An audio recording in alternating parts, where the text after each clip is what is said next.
Hi all, இன்றைக்கி நம்ம இதை பற்றி பார்க்க போகிறோன்னா பேபிக்கு கொடுக்குற நெஸ்டம் செர்லாக் பற்றி தான். என்னோடய 6 மாத குழந்தைக்கு இதை நான் பர்ச்சேஸ் பண்ணியிருந்தேன். இதோட ப்ரைஸ் வந்து ₹200 வருது. இதிலே பார்த்திங்கன்னா நம்ம வந்து எப்படி ப்ரிப்பேர் பண்ணணும், பெர் டேக்கு நம்ம எத்தனை டைம் கொடுக்கணும், எந்த அளவுக்கு கொடுக்கணும் எல்லாமே மென்ஷன் பண்ணியிருந்தாங்க. பெர் டேக்கு நம்ம 2 டைம் கொடுக்கணும். அதோட இதில் 6, 8, 10 மாத குழந்தைகளுக்கு ஃப்ளேவர்ஸ் வந்து வித்தியாசமாகுது. இதோட இன்க்ரீடியன்ட்ஸ் எல்லாமே இதில் போட்டிருந்தாங்க. 6 மாத குழந்தைன்றதால ரைஸ் மட்டும்தான் இதில் இருக்குது. உள்ளேயே ஒரு ஸ்பூன் கொடுத்துருந்தாங்க. அந்த ஸ்பூனுக்கு நம்ம வந்து குமியலாக வந்து மாவு எடுக்கக்கூடாது, ஃப்ளாட்டாக தான் எடுக்கணும். அந்த கவரை வந்து நம்ம கட் பண்ணுறப்போ ஒரு டப்பாவில் போட்டு வச்சுக்கோங்க.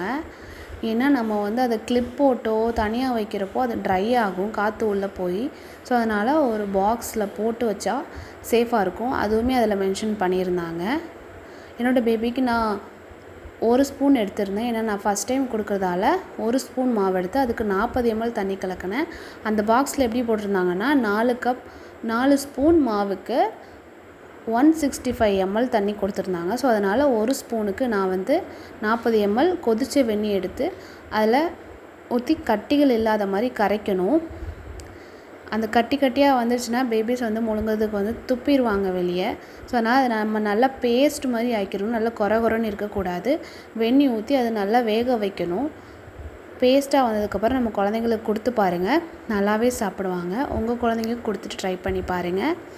இதே மாதிரி வீடியோஸ் வேணும்னா என்னோடய சேனலை சப்ஸ்கிரைப் பண்ணிடுங்க. Thank you all.